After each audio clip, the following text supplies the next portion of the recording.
तो hello students, स्वागत है आपका मेरे यूट्यूब चैनल नॉलेज 24 में। और आज हम गणित विषय कक्षा 10वीं की प्रश्नावली 1.1 के सारे प्रश्न यहाँ पर सॉल्व करेंगे।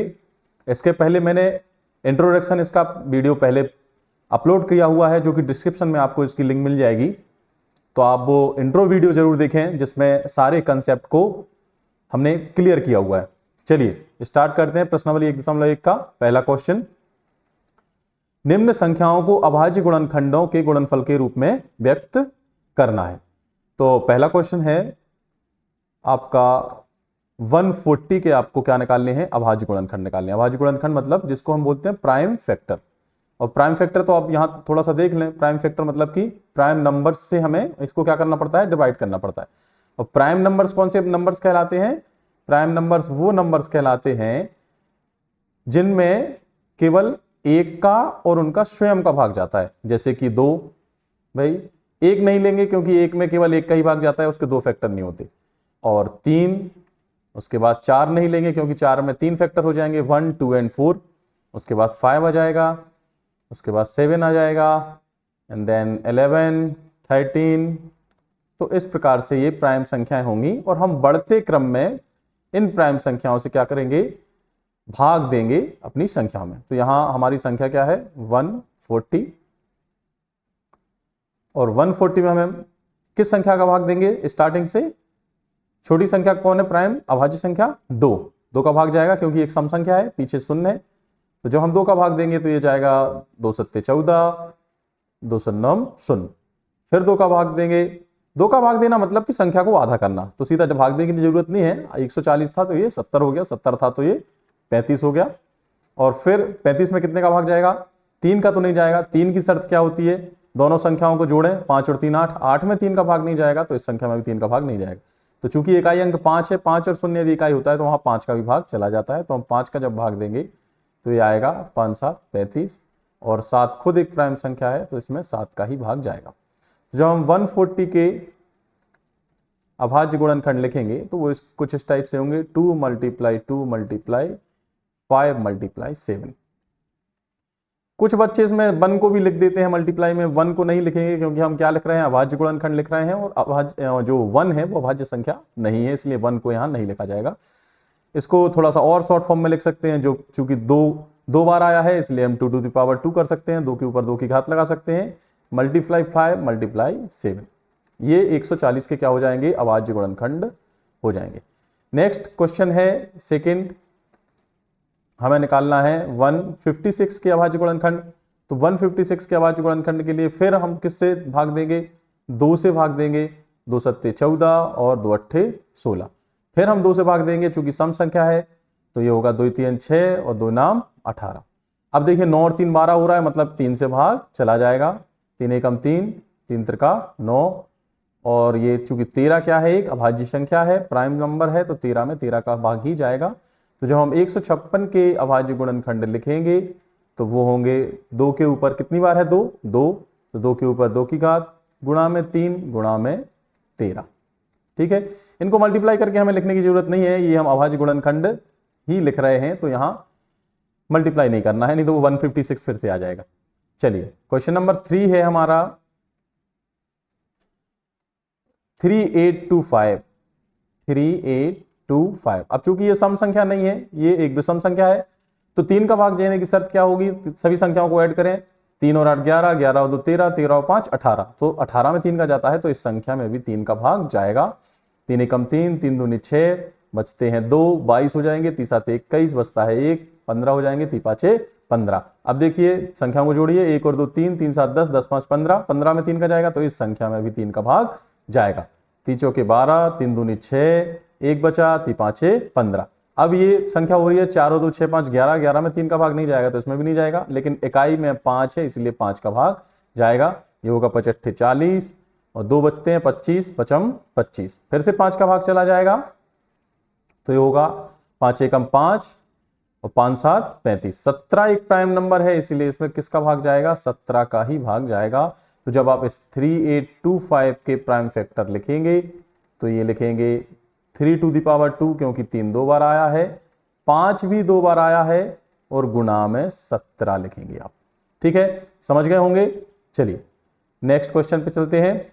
नेक्स्ट क्वेश्चन है इसी का फर्स्ट क्वेश्चन का फोर्थ, ये है 5005। तो भैया इसको जोड़ें, 5 और 5 10, 10 में 3 का भाग नहीं जाएगा तो इसमें भी नहीं जाएगा, लेकिन 5 का भाग तो जाएगा क्योंकि इकाई में क्या है 5। 5 एकम 5, 5 शून्यम शून्य, 5 शून्यम शून्य, 5 एकम 5। अब 5 का भाग तो भैया इसमें नहीं जाएगा, तो 5 के बाद संख्या आती है 7 प्राइम।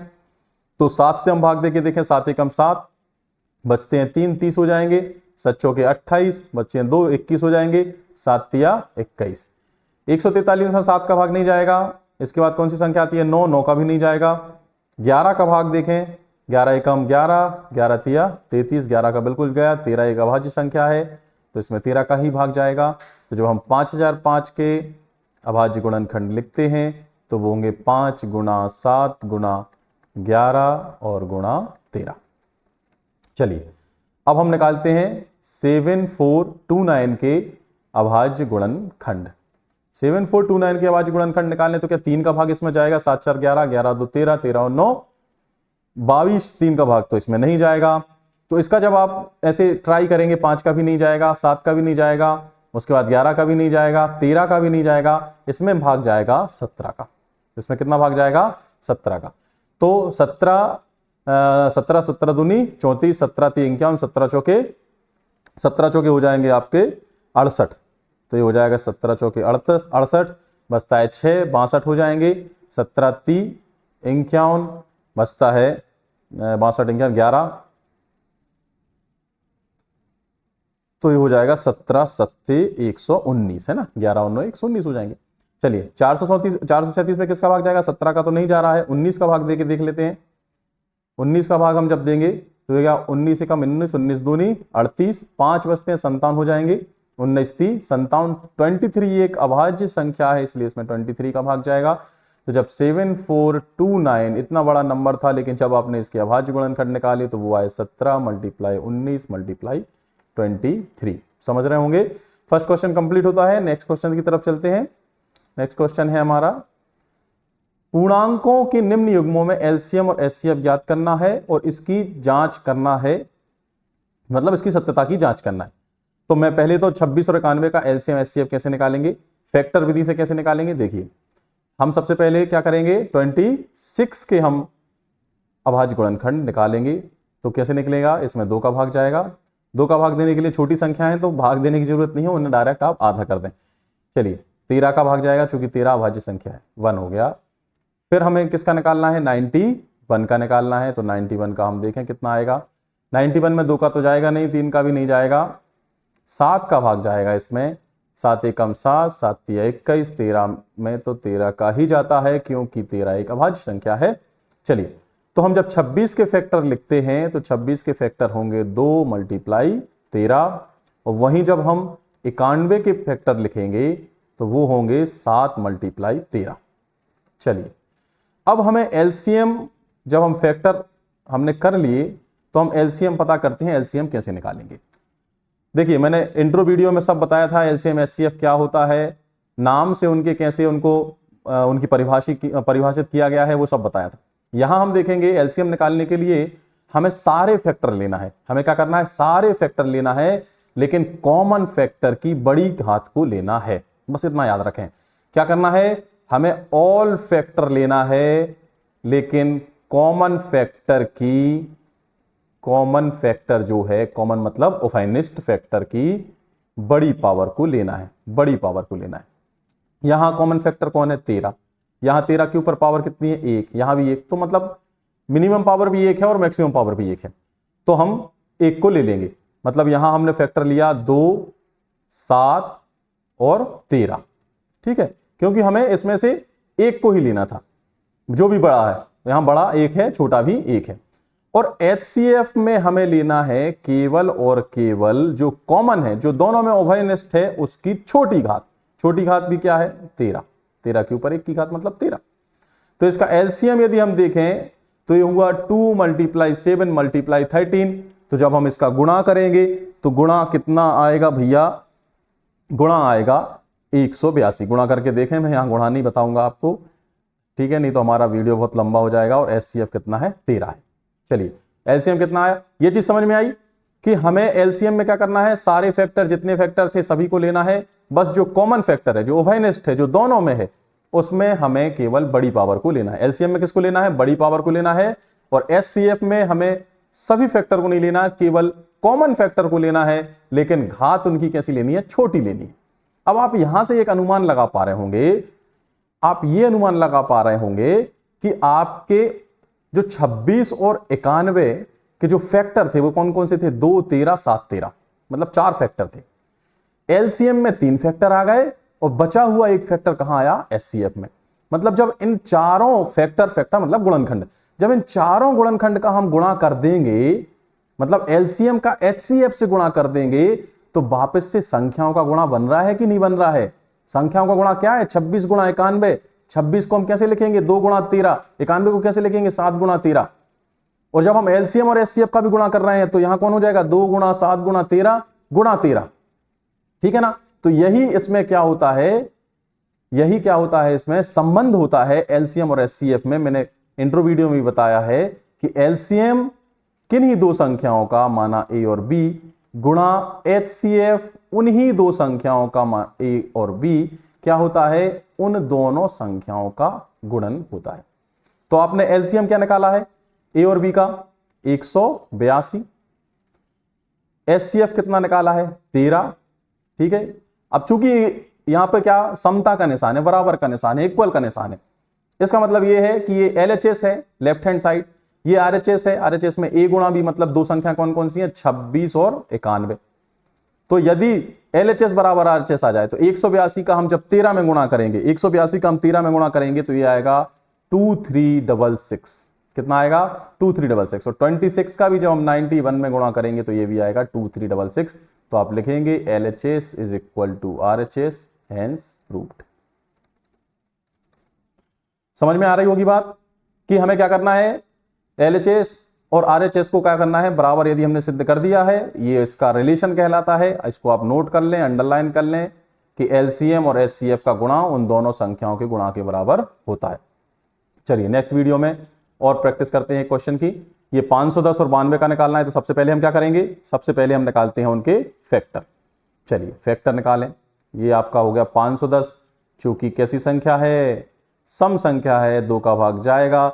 छोटी सी संख्याएं हैं, 510 का आधा कैसे होगा, सीधा कर दिया, 500 का आधा 250, 10 का आधा 5, तो क्या हो जाएगा 205। करके भी देख लेते हैं, 2 दूनी 4, 1 बचा 11 हो गए, 2 पंचे 10, 1 बचा 2 पंचे 10 हो गए 255। ठीक है, 3 का भाग जाएगा क्या, 3 के लिए क्या शर्त होती है, 5 5 10 2 12, 12 में 3 का जाएगा, तो बिल्कुल इसमें भी 3 का भाग जाएगा। 3 8 24, 3 5 15, भैया 8 और 5 13, इसमें 3 का नहीं जाएगा, तो किसका जाएगा भैया, 5 का जाएगा। 5 एकम 5, 5 7 35, 17 तो भैया खुद क्या है, एक अभाज्य संख्या है, 17 में 17 का भाग जाएगा। दूसरी संख्या के भी हम अभाज्य गुणन निकाल लेते हैं जल्दी से। छोटी सी संख्या है 92, सम संख्या है इसलिए भाग जाएगा 2 का। 92 है, 90 के आधे होते हैं 45 और 2 का आधा होता है 1, 45 और 1 46। करके भी देख लीजिए, 2 चौके 8, 1 और 12। देखिए जब भी आप गुणा भाग ये सब चीजें करते हैं तो उनको सामान्य चीजों में लेने की कोशिश करिए कि जब हम 92 में 2 का भाग दे रहे हैं तो हमें भाग नहीं देना, 92 का 2 का भाग दे रहे हैं, सीधा 92 को आधा करिए ना भैया। अब 92 को आधा नहीं कर पा रहे हैं तो इसको भी तोड़ लीजिए, 90 के आधे 45, 2 का आधा 1, 45 और 1 46। ऐसे करने की कोशिश करिए तो इससे आपकी स्पीड बढ़ेगी और गणित की समझ भी विकसित होगी। चलिए इसमें हम 2 का भाग दें तो 46 के आधे कितने होंगे, 23। कोई भाग देना पड़ा क्या, आधे बहुत जल्दी कर लिए। 23 खुद एक कौन सी संख्या है, अभाज्य प्राइम है, इसलिए इसमें 23 का भाग जाएगा। चलिए अब हम लिखें, यहां ऊपर मैं लिखता हूं 510 के जब मैं अभाज्य गुणनखंड लिखता हूं तो ये आएंगे 2 × 3 × 5 × 17। और जब मैं 92 के अभाज्य गुणनखंड लिखता हूं तो ये आएंगे 2 × 2 × 23। चलो इसको मैं थोड़ा जमा के लिख दूं, ये 2 के ऊपर 2 की पावर आ जाएगी क्योंकि 2 बार है, और ये हो जाएगा 23। चलिए मैंने क्या बोला था आपसे, मैंने बोला था भैया कि एलसीएम जो होगा वो सभी फैक्टर जितने हैं उठा लो, लेकिन कॉमन फैक्टर जो हैं, कॉमन कौन है भैया, कॉमन है 2। यहां 2 1 बार है, यहां 2 2 बार है, 2 की पावर 2 है। तो हम क्या करेंगे, हमने बोला था एलसीएम में हम बड़ी पावर को लेंगे, तो हमने लिया 2 की पावर 2 गुणा बाकी जो बचा था वो सारे चोर नहीं ले गए, वो यहां लिखना है 3 गुणा 5 गुणा 17 गुणा 23।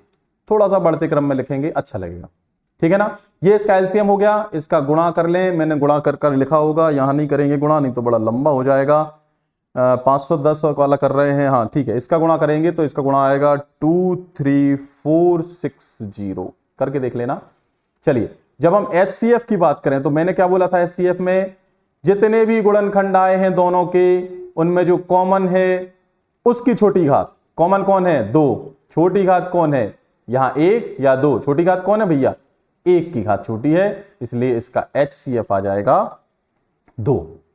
चलिए, जब हम इसके संबंध की जांच करते हैं, क्या करते हैं, संबंध की जांच करते हैं, तो हमें पता है कि भैया LCM multiply HCF is equal to होगा A मल्टीप्लाई B, मतलब उन दोनों संख्याओं का गुणा। तो LCM हमारा कितना आया है, LCM आया है 23460, HCF आया है 2, संख्याएं हैं 510 गुणा 92। 23,460 का 2 बार गुणा करेंगे, सीधा गुणा कर दो 23,460 का, तो ये आ रहा है 46,920। और जब इन दो संख्या का गुणा करेंगे तो 46,920। भैया गुणा करके नहीं बताएंगे, ये आपको करना है, ठीक है। 46,920 आप लिखेंगे LHS is equal to RHS। अरे भैया, तो ये हैंस प्रूव्ड हो गया। चलिए नेक्स्ट क्वेश्चन की तरफ बढ़ते हैं, इसको भी जल्दी से करें। 336 के हमें अभाज्य गुणनखंड निकालने हैं, सम संख्या है भैया, 2 से तो भाग जाएगा। कितनी बार जाएगा, इसको भी यदि आप डायरेक्ट भाग ना देके सीधा आधा करें तो 300 के आधे होते हैं 150 और 36 के आधा होता है 18। तो 150 और 18 कितना हो जाएगा, 168। भाग दे के भी देख लें, 2 एकम 2 बचा 1, 13 हो गए, 2 छक्के 12, 1 बचा 16 का, 2 अट्ठे 16। देखो 168 हो गया कि नहीं। चलिए 168 हो गया, फिर से 2 का भाग जाएगा, 2 अट्ठे 16, 2 चौके 8, फिर 2 का भाग जाएगा। 24 के आधे कितने होंगे रे भैया, 42 होंगे। फिर 2 का भाग जाएगा, 42 के आधे 21 होंगे। फिर 3 का भाग जाएगा 21 में, 7 होंगे। 7 अभाज्य संख्या है, इसलिए इसमें 7 का ही भाग जाएगा। चलिए इसके बाद हम 54 के भी अभाज्य गुणनखंड निकाल लेते हैं। 54 में किसका भाग जाता है, 2 का तो जाता है, आधा कर दें इसको, 27। 27 में 3 का जाता है, 3 नाम 27, 3 में 3 का जाता है 3, और फिर यहां हो गया 1। चलिए अब आप ये फैक्टर्स लिखना तो सीख गए होंगे, मतलब 336 के हम जब फैक्टर लिखें तो 2 के ऊपर कितने 2 हैं भैया, 4 2 हैं, तो 2 के ऊपर 4 की घात आएगी, और फिर गुणा में क्या 7। और जब हम 54 के फैक्टर लिखें तो 2 की पावर कितनी है 1, और 3 की पावर कितनी है 3। चलिए जब हम बात करें LCM की, तो LCM कहता है कि सभी फैक्टरों को ले लो भैया। किसको ले लो, सभी फैक्टरों को ले लो, केवल कॉमन उभयनिष्ठ जो हैं, जो दोनों में हैं, उनमें बड़ी घात लो। तो दोनों में 2 के ऊपर 4 की घात बड़ी है, फिर लेना तो सबको है 3 के ऊपर 3 की घात। ये नहीं सोचना 3 के ऊपर 3 की घात बड़ी छोटा, भैया 3 के ऊपर 3 की घात कॉमन नहीं है, वो केवल 54 का फैक्टर है, इसलिए उसको तो लेना ही है। जो कॉमन है, दोनों में कॉमन थे, एक जगह 1 की घात थी, एक जगह 4 की घात थी, वहां हमें बड़ी पावर को लेना है, ठीक है। 2 के ऊपर 3 की घात, और यहां गुणा में 7 आ गया। जब आप इसका गुणा करेंगे तो ये आएगा 3024। SCF में मैंने क्या बोला, SCF में मैंने बोला था कि भैया कॉमन क्या, कॉमन जो है, कॉमन कौन है, 2 है कॉमन, और उसकी छोटी घात कौन है, 2 के ऊपर 1 की घात। तो इसका SCF कितना आ गया, 2 आ गया। जब हम इसके रिलेशन की, संबंध की जांच करेंगे तो जांच में होगा LCM multiply HCF is equal to A गुणा B, मतलब उन दोनों संख्याओं का गुणा। LCM कितना आया है, 3024 आया है, और HCF 2 आया है। संख्याएं कितनी हैं, 336 है और 54 है। जब 3024 का 2 से गुणा करेंगे, सीधा देखो 3000 का 2 से गुणा 6000, और 24 का 2 से गुणा होगा 48, 6048। इनका भी जब हम गुणा करेंगे तो 6048 ही आएगा। हम लिख सकते हैं LHS is equal to RHS, hence proved. समझ गए होंगे, बहुत ही आसान है। चलिए नेक्स्ट क्वेश्चन पे चलते हैं। इस क्वेश्चन में अभाज्य गुणनखंड विधि द्वारा निम्न संख्याओं का HCF और LCM, अभी तक भी हम वही कर रहे थे, अभाज्य गुणनखंड विधि से निकाल रहे थे। चलिए पहले क्वेश्चन को देखते हैं। पहला क्वेश्चन है 12 के अभाज्य गुणनखंड निकालें। 12 के कैसे निकालेंगे? सम संख्या है, 2 का भाग जाएगा, 2 छक्के 12, फिर 2 का भाग जाएगा, 2 3 6, 3 अभाज्य है इसलिए उसमें 3 का भाग जाएगा। चलिए 15 का निकाल लेते हैं। 15 के अभाज्य गुणनखंड कौन है? 3 5 6 15, 5 एकम 5। फिर भैया हम 21 का भी निकाल लेते हैं। 21 के जब निकालेंगे तो 3 से भाग जाता है, 3 7 21 और 7 एकम 7। आप समझ रहे हैं ना कि हमें जो भाग देना है वो केवल अभाज्य संख्याओं को बढ़ते क्रम में देना है, ठीक है ना, बढ़ते क्रम में, ऐसा नहीं कि पहले 7 का दे दो, आप ऐसा नहीं करना है। चलिए जब हम 12 के अभाज्य गुणनखंड लिखेंगे तो ये होगा 2 के ऊपर 2 की घात गुणा 3। फिर हम जब 15 के अभाज्य गुणनखंड लिखेंगे तो ये होगा 3 गुना 5। जब हम 21 के अभाज्य गुणनखंड लिखेंगे तो ये होगा 3 गुना 7। हमें LCM निकालना है। LCM क्या कहता है भैया? सभी गुणनखंड को लेना है, कॉमन वाले जो हैं उनमें बड़ी घात कॉमन तो यहां 3 है और बड़ी घात और छोटी घात सब बराबर है, बड़ी घात भी 1 और छोटी घात भी 1। तो पहले हम बड़ी घात को LCM में ले लें, और सब तो लेना ही है, 2 के ऊपर 2 की घात भी आएगा, 3 की बड़ी घात 1 है, छोटी घात भी है, और 5 है और 7 है। जब हम इसका गुणा करेंगे LCM का तो हम ये आएगा 420, ये संख्या 420 है, ठीक है। HCF में भैया कॉमन कौन है? 3 ही तीनों में कॉमन है, और उसकी बड़ी घात और छोटी घात एक ही है, कौन? 1। तो इसका उत्तर आ जाएगा 3। तो LCM क्या आ गया? 420 और HCF क्या आ गया? 3। आप समझ पा रहे हो? LCM एक ऐसी संख्या होती है, एक ऐसी छोटी से छोटी संख्या होती है जो 12, 15 और 21 तीनों से विभाजित हो जाएगी। एक ऐसी छोटी से छोटी संख्या जिसमें 12, 15 और 21 का भाग चला जाएगा। और HCF एक ऐसी छोटी से ऐसी बड़ी से बड़ी संख्या होगी जो 12, 15 और 21 को क्या करेगी? विभाजित करेगी। देखिए 12 में 3 का भी चला जाएगा, 15 में भी 3 का चला जाएगा, 21 में भी 3 का चला जाएगा। समझ पा रहे हैं?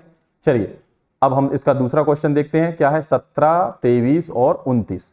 भैया इनके तो अभाज्य गुणनखंड निकालने की जरूरत नहीं है, क्योंकि 17 एक अभाज्य संख्या है तो इसका गुणनखंड 17 ही रहेगा, 23 का 23 ही रहेगा और 29 का 29 ही रहेगा। ये तीनों कैसी संख्याएं हैं? अभाज्य संख्याएं, किसी का भाग नहीं जाएगा इनमें।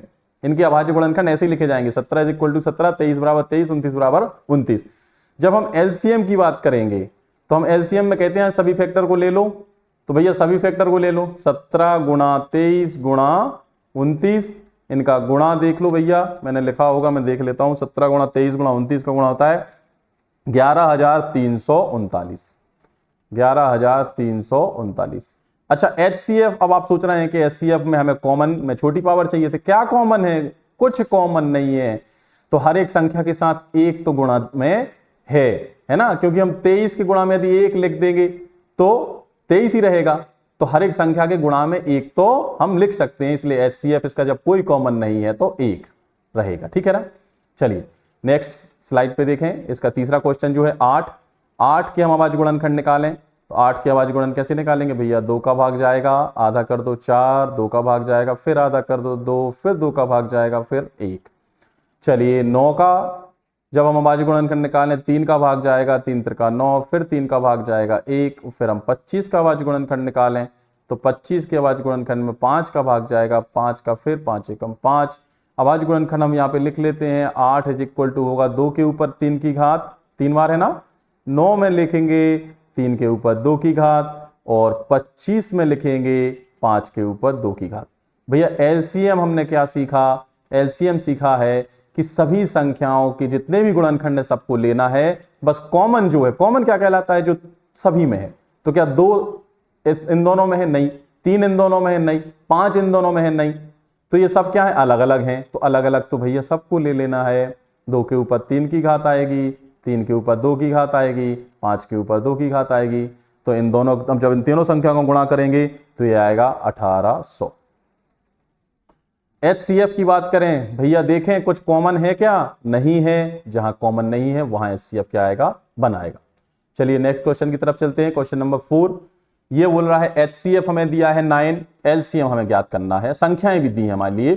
तो हमें पता है जो रिलेशन हमने पढ़ा था कि एलसीएम किन्हीं दो संख्याओं का, वो दो संख्या कौन सी हो गई, ए बराबर कौन हो गया यहां पे 306 और बी बराबर कौन हो गया यहाँ पे 657। हाँ, तो एलसीएम किन्हीं दो संख्याओं का, एचसीएफ उन्हीं दो संख्याओं का होता है उन दोनों संख्याओं का गुणा। तो हमें एलसीएम निकालना है, तो हम एलसीएम को इस पक्ष में रखें, बाकी को हम कहां कर दें, पक्षांतर कर दें। ए और बी कौन कौन है, मान रख दें ए और बी का, तो ए है 306 और बी हमने लिखा है 657, बटे में कौन आएगा एचसीएफ। किसका एचसीएफ, 306 और 657 का एचसीएफ।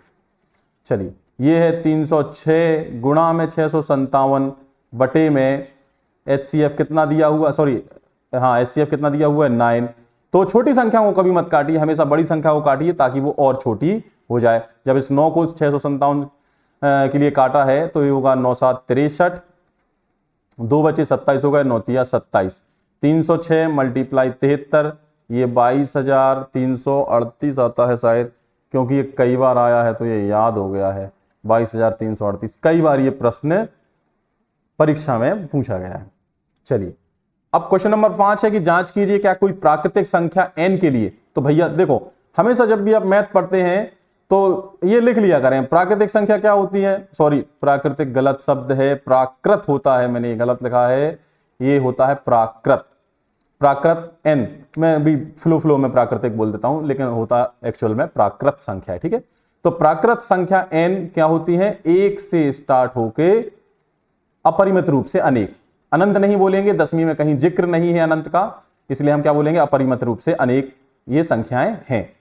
चलिए, अब उन्होंने बोला है कि 6 के जो घात n है क्या कभी शून्य पर, मतलब यदि तो आप एक n का मान 1 रखते हैं, सपोज करें आप n का मान आपने रखा 1, तो ये क्या हो जाएगा 6 के ऊपर 1 की घात, मतलब ये आ गया 6।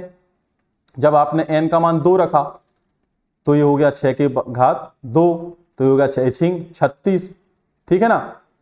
आप कितनी भी घात बढ़ाते जाएंगे इकाई अंक 6 ही आएगा। लेकिन हम ये इसको कैसा लिखें, हो क्या रहा है यहां पर, जब हम 6 के फैक्टर कर रहे हैं, क्योंकि हमने पढ़ा है आधारभूत अनुपातिकता प्रमेय कहती है, आधारभूत अनुपातिकता प्रमेय कहती है कि किसी भी, ये 6 क्या है, भाज्य संख्या है, क्या है ये कंपोजिट नंबर है, भाज्य संख्या, किसी भी भाज्य संख्या को अभाज्य संख्या के गुणनखंड के गुणनफल के रूप में लिख सकते हैं। इस 6 के हम जब अभाज्य संख्या के गुणनखंड लिखेंगे तो ये होगा 2 × 3, क्या होगा 2 × 3, यानी 2 × 3, जब हम यहां पे इसमें n की पावर चढ़ी है तो यहां भी ये n की पावर चढ़ जाएगी। अब जब मैं इसको अलग अलग भी कर रहा हूं तो ये हो रहा है 2 to the power n multiply में 3 to the power n, ठीक है ना। अब हम इस शर्त लिखें कि इकाई अंक शून्य होने के लिए, क्या चीज, इकाई अंक शून्य होने के लिए, भाई इकाई अंक शून्य किसका होता है, जैसे हम लिखें संख्या 50, तो ये क्या है 5 × 10, 5 × 10 ही तो है, 10 का इसके साथ क्या है गुणज जुड़ा हुआ है, 10 का इसके साथ गुणा हो रहा है, इस वजह से ये 50 बन रहा है। तो हम जब 10 के भी अभाज्य गुणनखंड लिखें तो वो होंगे 2 × 5। इसका मतलब ये है कि किसी संख्या में यदि 2 × 5 के गुणज हैं तभी वो संख्या शून्य पर समाप्त होगी। कम से कम 1 2 और कम से कम 1 5 तो आपको चाहिए, ज्यादा हो जाएंगे 2 2 हो जाए, 5 भी 2 हो जाए तो वो 100 हो जाएंगे, 2 शून्य हो जाएंगे पीछे। लेकिन हमें यदि इकाई में 1 शून्य चाहिए तो कम से कम उसमें 1 10 का गुणा हो रहा होगा, और 10 के जो अभाज्य गुणनखंड होंगे वो 2 × 5 होंगे। तो यदि किसी संख्या के अंदर अभाज्य गुणनखंड 2 × 5 हैं तभी वह संख्या शून्य पर समाप्त होगी। तो हम यहां लिख सकते हैं कि, एक सेकंड में इसको नीचे कर दूं, हां, इकाई अंक शून्य होने के लिए संख्या में 2 × 5, इसके ऊपर भी हम कोई पावर लगा सकते हैं ए और बी, जो कि धनात्मक पूर्णांक हो सकती हैं, है ना। सेम पावर मैंने इसलिए नहीं लगाई क्योंकि हमें सेम 2 और 5 की संख्या एक जैसी नहीं चाहिए, अलग अलग भी होगी तो भी चल जाएगी। ए × बी, जहां ए और बी क्या है धनात्मक पूर्णांक, यहां लिख सकते हैं A and B are natural number भी लिख सकते हैं, वो भी 1 से स्टार्ट होते हैं, ठीक है। धनात्मक पूर्णांक और नेचुरल नंबर एक ही बात है। हाँ, इकाई अंक शून्य होने के लिए संख्या में 2 गुणा 5 गुणनखंड होना आवश्यक है, गुणनखंड होना आवश्यक है। अब चूंकि 6 टू द पावर n में 2 तो है, इसमें 2 का गुणनखंड तो है। 6 टू द पावर n में 5 का कोई गुणनखंड नहीं है। गुणनखंड मतलब कि फैक्टर, गुणनखंड नहीं है, अतः 6 की पावर n संख्या शून्य पर समाप्त नहीं हो सकती। आप समझ रहे होंगे, समाप्त नहीं हो सकती। चलिए, मैं अभी आपको लिखना नहीं बता रहा हूं, मैं अभी केवल आपको गणित समझा रहा हूं। लिखने के लिए हम एक काम कर सकते हैं, जो टॉपर्स की कॉपियां हैं, जो बोर्ड की साइड पर डली हुई रहती हैं, जिनने पूरा स्टेट टॉप किया हुआ है, वो कभी मैं वो कॉपीज को आपको दिखाऊंगा कि आपको कैसे लिखना है। कुछ नहीं होता है, 3-4 चीजें लिखनी पड़ती हैं मैथ्स में। क्या दिया गया है, क्या हमें फाइंड आउट करना है, या क्या हमें प्रूफ करना है, हम जानते हैं, सिंस, देयरफॉर, 5-6 चीजों के अलावा इसमें कुछ नहीं होता है। ये चीजें आप लिखते हैं तो फिर आपका कंटेंट सुंदर दिखने लगता है। लेकिन हम अभी मैथ्स को समझ रहे हैं, लिखना कैसे है मैं किसी एक वीडियो में आपको टॉपर्स की कॉपी दिखा दूंगा, तो आप समझ जाएंगे कि हमें कैसे लिखना है कि आप भी टॉपर्स बने। चलिए, क्वेश्चन नंबर 6 है कि व्याख्या कीजिए, ये 2 संख्याएं हैं, दोनों भाज्य संख्याएं हैं, कंपोजिट हैं। तो सबसे पहले तो आप ये समझें कि जो भाज्य कंपोजिट नंबर्स होती हैं उनमें फैक्टर कितने होते हैं? More than 2 factor. फैक्टर मतलब कि डिवीजर, एक तरीके से more than 2 factor. Only 2 factor किसमें थे? प्राइम में। भाज्य में कितने होंगे? 2 से ज्यादा है तो वो भाज्य बन जाएगी। अब हम इन संख्या को उठाएं। पहली संख्या क्या है? पहली संख्या है 7 गुणा 11 गुणा 13 और धन 13। यदि मैं इस संख्या में से 13 को कॉमन ले लूं, चूंकि यहां पे प्लस लगा हुआ है तो कॉमन ले सकते हैं, तो यहां क्या बचा? 7 गुणा 11, यहां से 13 गया तो 1 बचा, धन यहां भी 1 बचा, ठीक है। तो यहां क्या आ गया? 13 गुणा ये 7 गुणा 11 सत्ते 77 और धन 1, ठीक है ना। तो ये क्या हो जाएगा? 13 गुणा 78, यही आ गई संख्या। अब आप देखें कि इसमें गुणनखंड कौन कौन से हैं? 13 गुणा 78। मैं प्राइम फैक्टर की बात नहीं कर रहा, मैं तो फैक्टर की बात कर रहा हूं।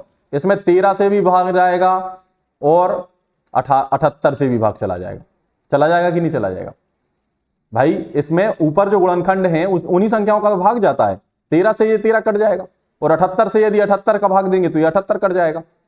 तो जबकि 78 में तो बहुत सारे गुणनखंड आएंगे, क्योंकि ये सम संख्या है, इसमें बहुत सारे गुणनखंड आएंगे। मतलब आप क्या कह सकते हैं? आप कह सकते हैं कि चूंकि उपयुक्त संख्या में, अपन थोड़ा सा इसको नीचे कर दें,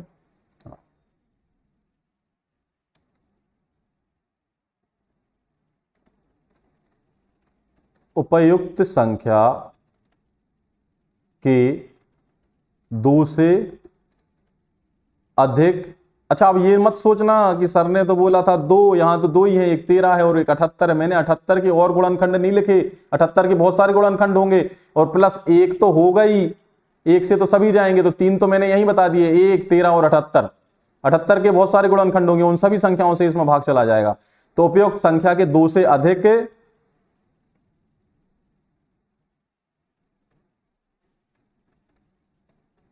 गुणनखंड है, अतः यह एक भाज्य संख्या है, ठीक है ना। चलिए, दूसरी संख्या क्या थी? दूसरी संख्या को भी हमें ऐसे ही करना है, सेम टू सेम। या मैं एक लाइन खींच देता हूं। दूसरी संख्या है 7 गुणा 6 गुणा 5। अच्छा देखो, यहां पे भी 5 है और यहां पे भी 5 है, तो मैं क्या 5 को बाहर कॉमन ले लूं? तो यहां क्या बचा? 5 की जगह 1 गुणा 4 गुणा 3 गुणा 2 गुणा 1 और धन 1। चलिए, अब आपको 2 संख्याएं दिख रही होंगी, एक तो आपको ये 5 दिख रहा है, और एक जो आप इस कोष्टक को सॉल्व करेंगे तो वो संख्या बन के आएगी कोई ना कोई। गुणा करना है तो कर लीजिए। ये 42 होगा, फिर 42 का 4 में गुणा करेंगे, ये हो जाएगा 42, और यहां हो जाएगा 4 3 12, 12 दूनी 24, 42 और 24 का आप मल्टीप्लाई करना, फिर जो 1 इसमें आए ये आप जोड़ देना, और 5 बाहर लिखा है।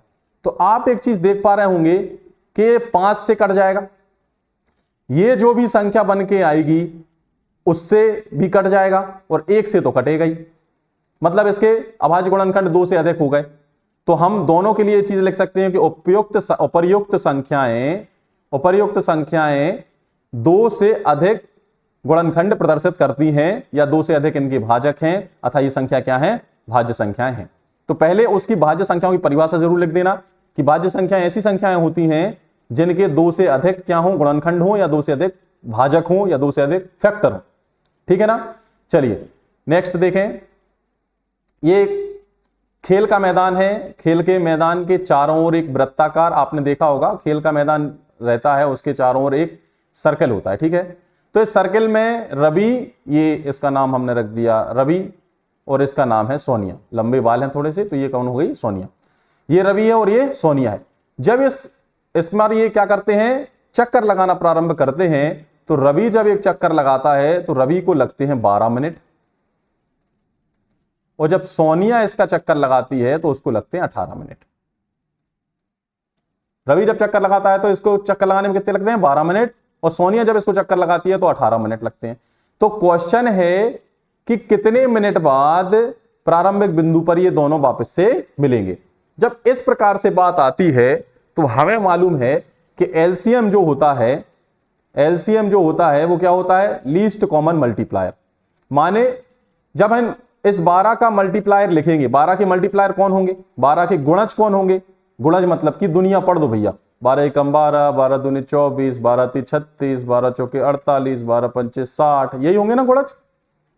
और 18 के गुणज कौन होंगे, मल्टीप्लायर कौन होंगे 18 के, 18 एकम 18, 18 दूनी 36, 18 तिया 54, 18 चौके 72, 18 पंचे 90, है ना। 12 के भी थोड़े से बढ़ाओ, 12 छिंग 72, 12 सत्ते 84, ऐसे होंगे, है ना। चलिए, तो अब इन दोनों में देखिए, ये एक राउंड किया इसने रवि ने, ये 18 मिनट लगे। ये जब दूसरा राउंड किया इसने 24 मिनट, इसको 36 मिनट लगे। लेकिन ये तीसरा राउंड इसने 36 मिनट कंप्लीट कर दिया, और सोनिया दूसरा राउंड 36 मिनट पे कंप्लीट कर लिया। तो जब ये इसके 2 राउंड होंगे और जब इसके 3 राउंड होंगे 36 मिनट पे, कहां 36 मिनट पे दोनों एक साथ खड़े होंगे।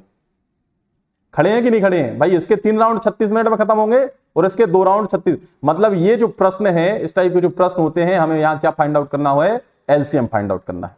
क्या फाइंड आउट करना है, एलसीएम। तो एलसीएम तो आप चाहें तो जब हमें एलसीएम अकेला निकालना है, यदि हमें अभाज्य गुणनखंड से ही निकालना है, चूंकि हमारी बुक में अभाज्य गुणनखंड के दिए हैं, तो अभाज्य गुणन ये तो एक तो एलसीएम का ये तरीका हो गया। एलसीएम का नाम क्या है भैया, लीस्ट कॉमन मल्टीप्लायर। तो हमने मल्टीप्लायर लिख दिए, ये क्या है, ये इसके मल्टीप्लायर हैं, गुणज हैं। उसमें लीस्ट मतलब छोटा, कॉमन मतलब उभयनिष्ठ। तो 36 ही दोनों में सबसे छोटा उभयनिष्ठ था, इसलिए एलसीएम क्या होगा, इसका 36 होगा। बात समझ में आई। दूसरा तरीका हम पढ़ते आ रहे हैं अभी तक कि 12 के हम क्या लगा ले, अभाज्य गुणनखंड, 2 छक्के 12, 2 तियन 6, 3 एकम 3। और हम जब 18 के अभाज्य गुणनखंड निकालें तो ये होगा 2 इनाम 18, 3 त्रिका 9 और 3 एकम 3। तो जब 12 के हमने अभाज्य गुणनखंड लिखे तो हुआ 2 टू द पावर 2 और मल्टीप्लाई में 3। और 18 के जब आपने गुणनखंड लिखे तो हो गए 2 टू द पावर 1 और 3 टू द पावर 2। हमने क्या बोला था आपसे कि जब हम एलसीएम निकालेंगे, क्या निकालेंगे, एलसीएम। तो एलसीएम क्या होगा, एलसीएम होगा ये जो घातें हैं कॉमन संख्याओं की वो बड़ी ली जाएंगी। तो यहां 2 टू द पावर 2 आ जाएगा और मल्टीप्लाई में 3 टू द पावर 2 आ जाएगा। यहां कॉमन में देखो, यहां 1 की घात है तो बड़ी घात कौन थी, 2 की घात, तो इसलिए 2 की ले ली। यहां 1 की है, यहां बड़ी घात 2 की है, इसलिए 2 के ऊपर 2 की घात 4 होता है, 3 के ऊपर 2 की घात 9 होता है। तो ये आ गया 9 चौके 36। तो यहां से भी 36 आया, यहां से भी 36 आ गया। एक तरीका ये भी होता है कि दोनों संख्याओं को साथ में ले लो, यहां लिया 12, यहां लिया 18, तो ये हो गया 2 छक्के 12, 2 इनाम 18, फिर 2 का दिया, 2 3 6, ये 9 आ गए। फिर 3 का दिया, 3 एकम 3, 3 त्रिका 9, फिर 3 का दिया 1 और 1। अब इनका मल्टीप्लाई कर लेना तो अब भी 36 आ जाएगा। ये भी एलसीएम निकालने का तरीका होता है। 3 तरीके हो गए, एक तो मल्टीप्लायर से, गुणज से, एक फैक्टर अलग अलग करके, और एक साथ फैक्टर निकाल के। ठीक है, तो उसमें आपको, लेकिन ये यहां से फिर एचसीएफ नहीं आएगा, यहां से केवल क्या आएगा, एलसीएम आएगा। तो कब मिलेंगे प्रारंभिक बिंदु पर, 36 मिनट बाद। तो यदि आपको ये वीडियो अच्छा लगा है तो इसे लाइक, शेयर, सब्सक्राइब करें और बेल आइकन पर क्लिक करें। Thank you.